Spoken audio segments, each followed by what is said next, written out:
Hello. Alexa. Hi, everybody. Welcome to day one of How to Find Your Purpose in 3 days. We are at day one of the challenge. Alexa, please stop. Of course, right now. Hi, Judy.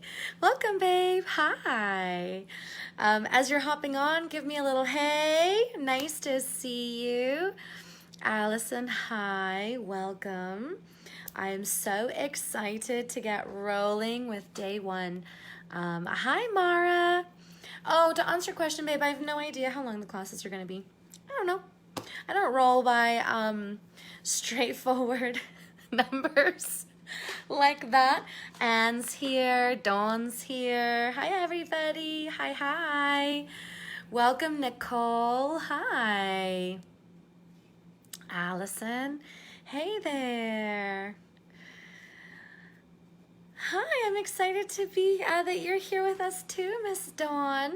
All right, so we're gonna get rolling, and then, hey, Rach.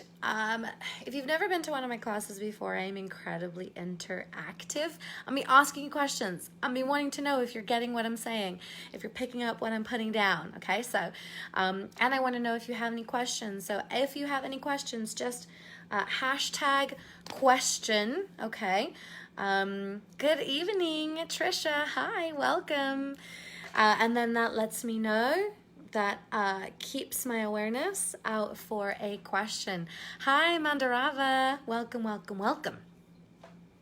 So for those of you who don't know me, and I know that there are many of you who actually don't, my name is Abby Levine. I am a divine money manifesting coach. What does that mean? Well, it means that I actually connect people with their divine fortune. I work primarily with leaders, healers, and teachers of the ascension. So people who are here to make a big difference, people who are here to leave an impact, people who have a purpose that they're here to fulfill. And so those are my people. The thing about us as leaders, healers, and coaches is that usually before we get here, we've lived a life. Hey, Jasmine. Hi, Martina. Welcome. We've lived a life where at some point, wow, that's so funny. One eye has more eyeliner than the other. I must have been rubbing this one. I just happened to notice it. And now you notice it too. Before we come here, we usually have signed a contract, a vow of poverty. Can anybody relate to that feeling that you've signed a vow of poverty before you got here, and it feels like no matter what you do, and you can feel that you have that divine fortune just on the other side, and no matter what you do, it feels like you can't break through, you can't tap in. So that's the frustration that my clients, oh hey Jess, welcome, welcome, are usually going through. And the purpose of needing to be connected with your divine fortune is because we need those resources, right? We need that money to do the good things that we came here to do. You can't build an orphanage with scraps. You cannot, oh, Johanna's here. Hi, Johanna. We can't cure homelessness or hunger with change in our pockets. We need our divine fortune in order to allow us to live that yummy lit up life. Oh, that's so beautiful, Dawn. Whoop, whoop, ready to change it. Love, love, love, love, love. Because we're not here to struggle. We were not born to struggle here. We weren't put on this planet to work ourselves to death and then die, right? We weren't born to spend our entire lives. Hi, Beta. Hi, Chandrei. Oh, thank you. I know, I like this one. This wig is really, really super cute. Hey, Gina. Welcome, my love. We're just talking about the vow of poverty that most of us who were put here on this planet to make a difference have signed before we got here, that keeps us trapped in worry. And do you know that the most profound negative vibration that exists on the planet is the negative vibration that comes from worrying about money. Kimberly's here. Hi, Miss Kim. Yes, exactly. Prosperity to help raise everyone up on this planet. All ships rise with the tide. Everybody's connected. We're all here to help each other out. Vow of poverty, yuck, yuck, yuck. Contract with abundance and flow. Yes, that's what we love. That's what we want. Who's in? Me, I'm in. So what I do is I help leaders, healers, and coaches get really in contact with their divine fortune, because money is infinite. Abundance is infinite. There's really nothing stopping us from accessing our divine wealth except for us, ourselves, and those vows of poverty and those limiting beliefs that we've taken on from our parents and from society and from everybody who's ever said that there's a finite amount of money. That is completely wrong. Love it. Flow, abundance, alignment, ease, and effortlessness, and feeling lit up and juicy all the freaking time.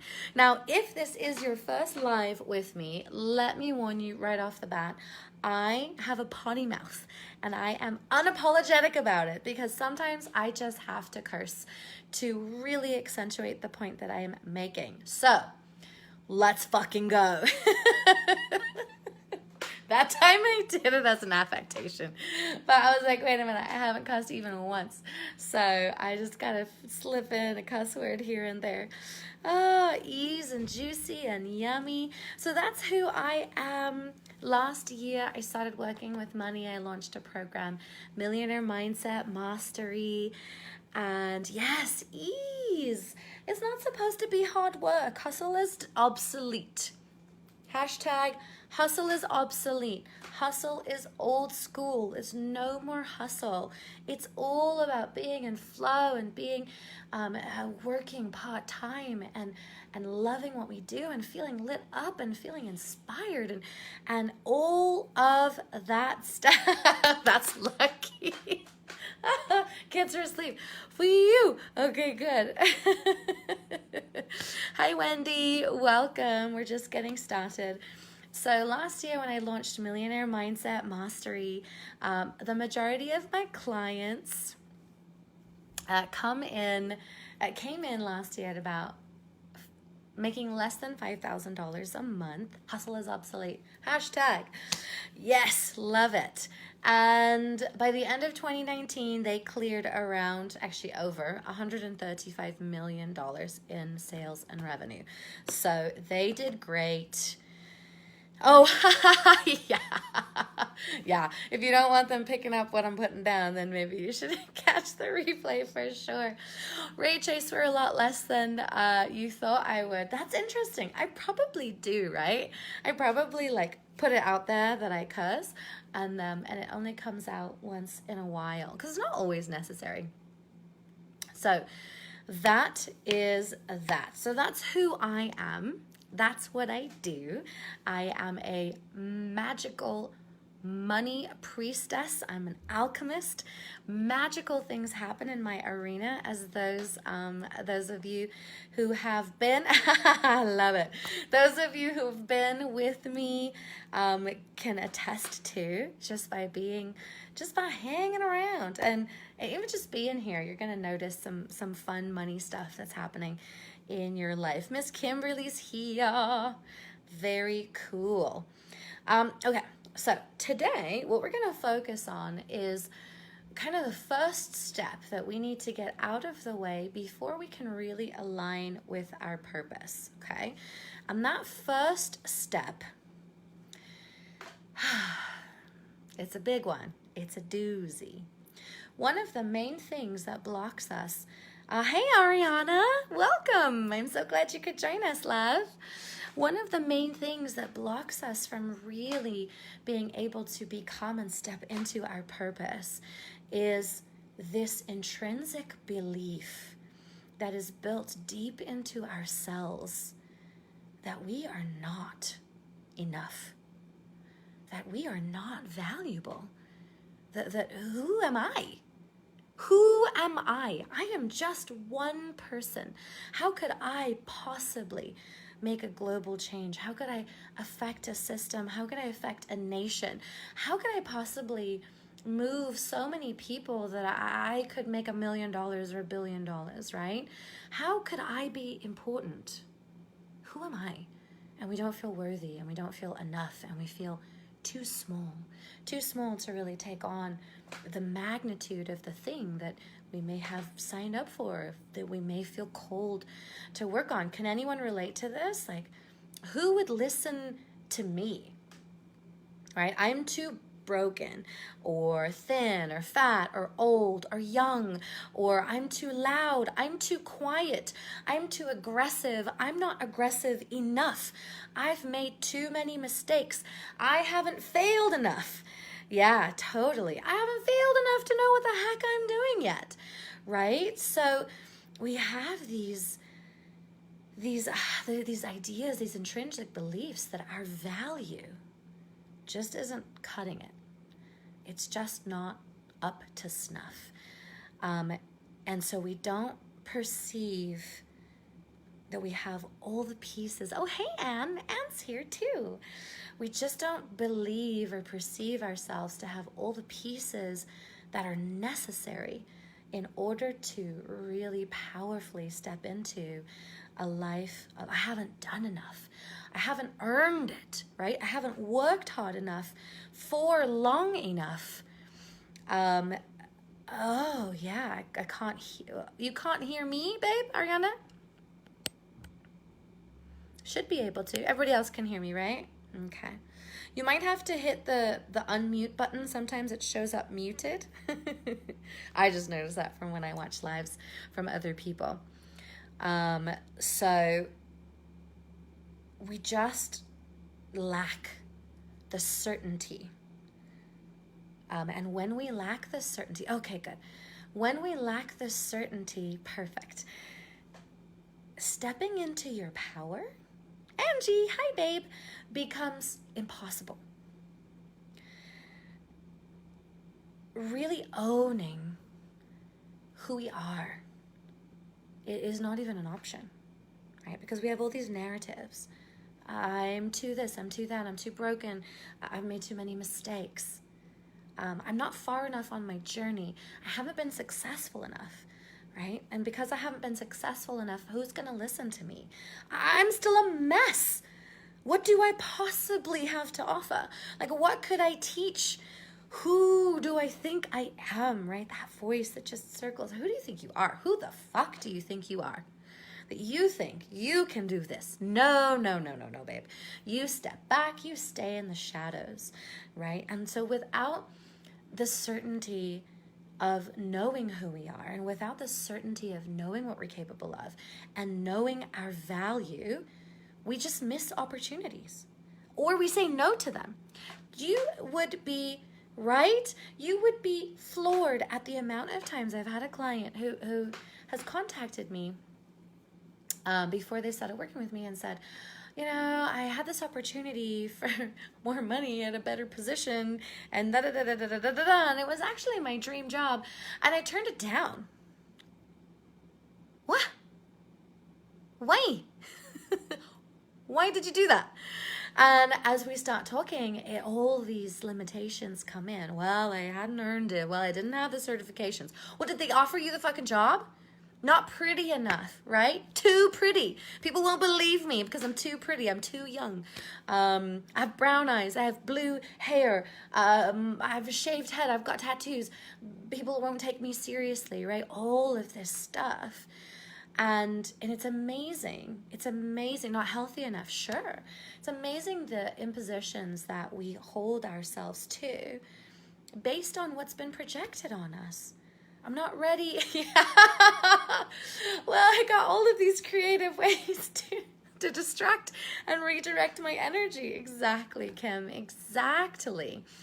And so when we don't step powerfully into our power, we miss these opportunities, or we say no to them, or we say we're not ready, or we talk ourselves out of them, and we completely ignore the signs and the symbols from our intuition and our team, and we wander around feeling lost, wondering where we're going, who we are, who we're supposed to be, what we're supposed to be doing. And you better believe that we have that deep intrinsic feeling, that knowing that we know we're supposed to be doing something. What the fuck is it? Like, where am I supposed to be right now? I know I'm supposed to be somewhere, and we constantly feel like we're arriving late to the party, or like someone else has information that we just aren't privy to, right? Like there's this confused, totally. Like there's this group of people, and everybody in that group knows what they're supposed to be doing with their life and how to get there and what to say and all of this stuff and how to make money doing that. And we're just going, well, I guess I'm broken. I must be broken. That is the only explanation. Oh, it's because I'm too old. It's because I'm too young, too thin, too fat, not healthy, not pretty, too pretty, because I'm too quiet, because I'm too loud, because of all this nonsense, because I've made too many mistakes. That's why they didn't invite me into the club. Oh, right? Yes. Or we've just blocked ourselves from our intuition. We have accumulated so much trauma that we just don't hear those voices anymore. And Mara, I know you're in my group in under units. I have a really awesome, powerful class called How to Tell the Difference Between Fear, Logic, and Intuition. So I highly recommend checking that one out. Hi, Alexis. Welcome. Hey, Castle. Welcome, babe. Here's the news flash, darling. You are not lost. Oh, it's all good. You are not lost. You are just ignoring the directions that have been pre-laid out for you. It's kind of like you type into your Google Maps, right?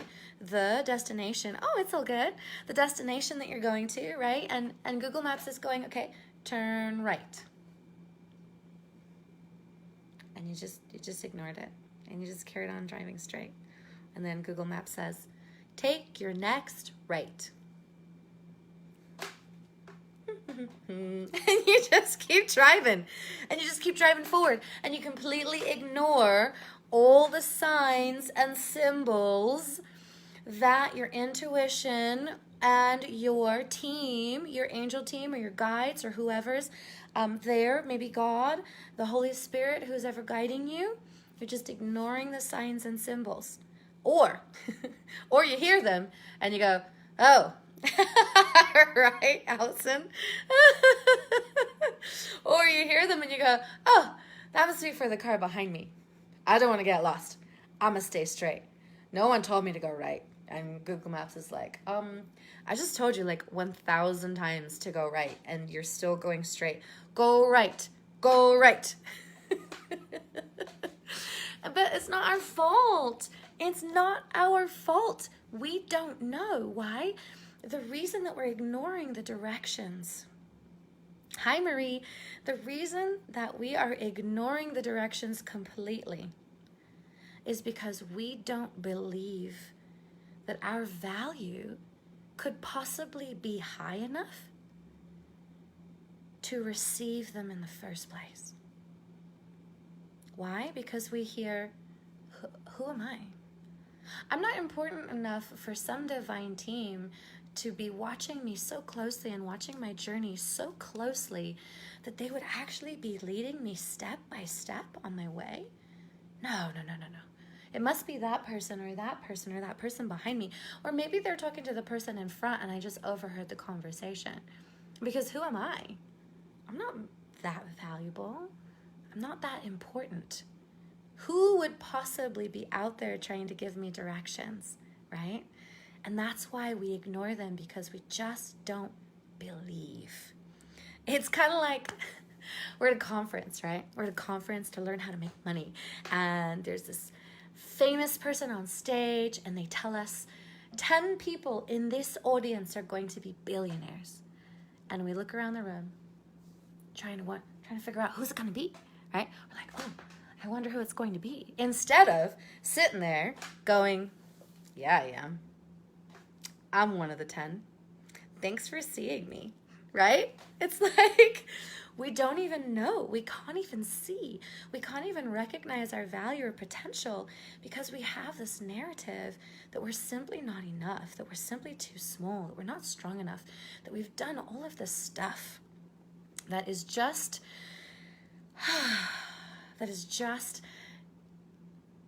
stopping us from seeing our value, stopping us from knowing our power, stopping us from seeing our light.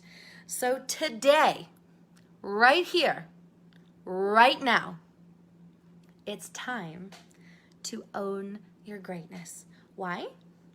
Because if you don't take the step of owning your greatness, you will never, ever, ever, ever live your purpose. Because that narrative will still keep playing. Who, me? I'm too small. I'm not big enough. I'm not strong enough. I can't do it. I'm not talented enough. I'm too blonde. I'm too brunette. I'm too thin. I'm too fat. I'm too pretty. I'm not pretty enough. I'm too dumb. I'm too smart. No one will take me seriously. So it's time. It's time to own our greatness. It's time to be who we came to be. We're going to do it right now. You ready? You ready? It's time to own your value and your divinity. And we're going to do a little process here because if you know me, you know that I love to recognize that we have these challenges and we don't sit with it. We don't live with it another second longer. We go ahead and clear that shit right out. So we're going to go ahead and own our divinity and our expansiveness and our greatness right the fuck now. Alrighty. Laurel, you made it just in time. Yes, let's do it. All right, my darlings. Whoop, whoop. So, yes, I love it. Martina's in, Alexis is in, Ariana's in, Rachel's in, Kimberly's in. Love. Okay, my loves, so what you're going to do is just going to close your eyes. Okay.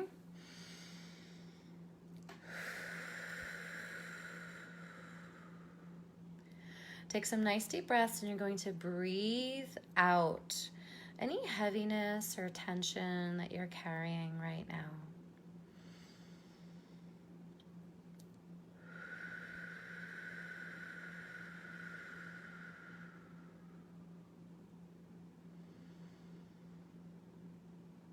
And just breathing it out of your mouth. You don't need it. It's not serving you.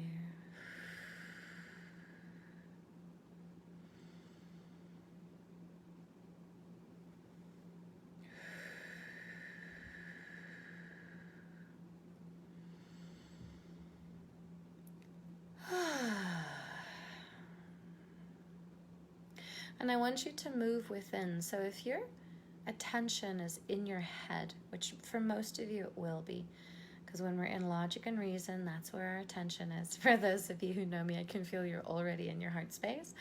So what you're going to do is you're going to allow your attention to sink from your head into your heart. You're going to just kind of let it drop. So if your attention is up here in your head space, just imagine it just sinking down. I'll count you down from 5 to 0.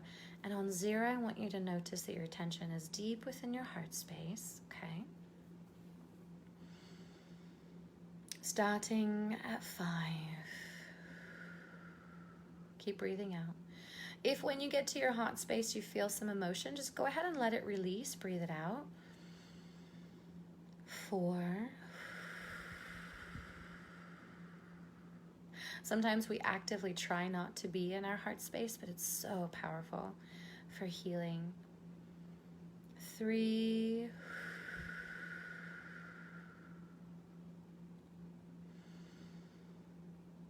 2.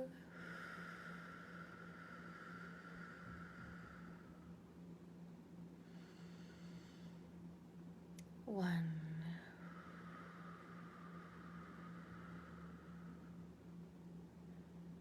Zero. I can feel a little bit of confusion as to what it means to have your attention in your heart space. So if you just think about, like, when you think about things in your head, you feel like you're in your head, right? I wonder what it would be like if you imagined that your brain was in your chest. Ah, good, perfect.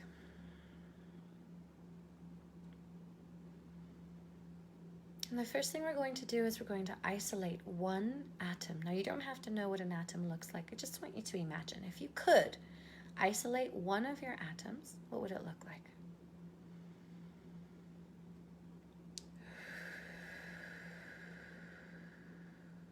Beautiful. And imagine that that atom kind of folds itself backwards. And as it does, it expands. So it folds itself backwards and expands and gets bigger, and it becomes a cell.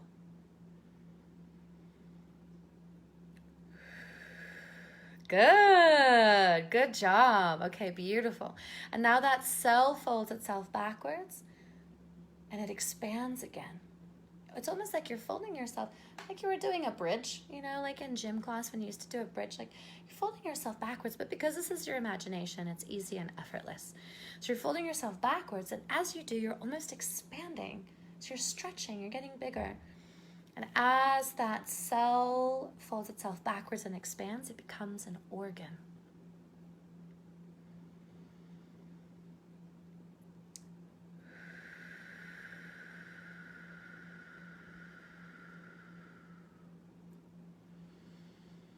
Maybe your heart, maybe your lungs, maybe a different organ.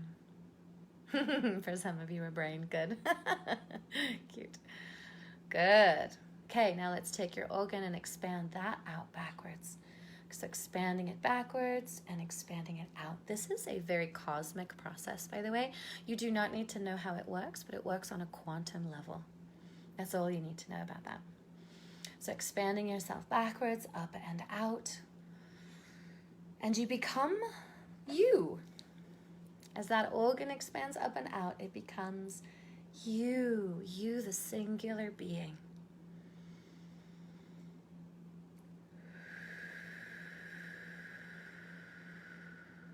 Gorgeous.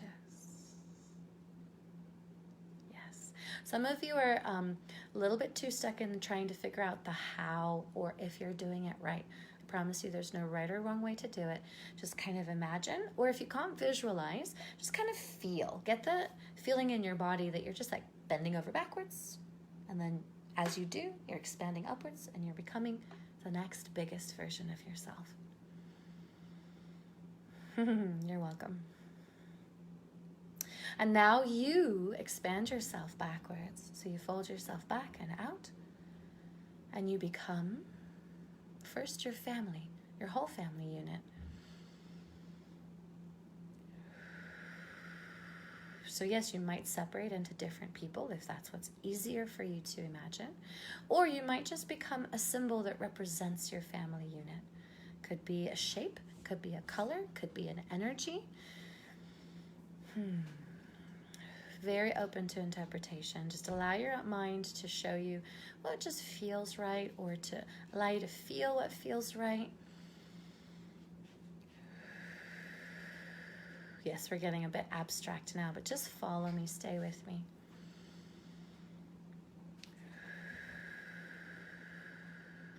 And now take that energy of your family unit, fold it backwards, up and out, expanding even larger, and now becoming the town, your town. And so you're merging with your community, with your local community or city, perhaps, if you live in a city.